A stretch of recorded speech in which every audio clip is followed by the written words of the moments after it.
flood you should monitor later.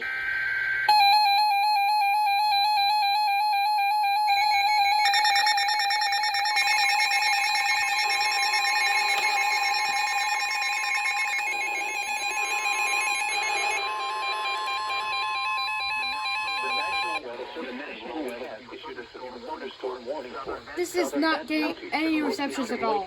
So mad about it. western Franklin County until 8:30 p.m. At 7:40 p.m., a severe thunderstorm was located near Wake Forest, or 9 miles southwest of Lewisburg, moving north at 45 miles per hour. Hazard: half dollar-sized hail. Source: radar. Impact: damage to crops and vehicles may occur. Locations impacted That's include new. Lewisburg, Wake Forest, Franklinton, Kitchell, Roseville, Youngsville, and Ingleside.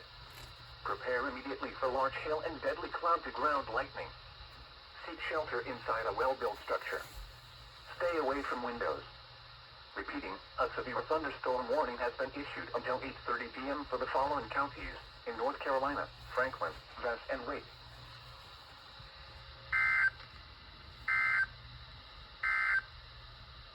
Here is a special message from the National Weather Service for the following counties in Hey, it's TGAS. Thank you for watching this video. I'm still around, but I don't upload often for some reason, because I just work on other stuff. Anyways, see you guys around.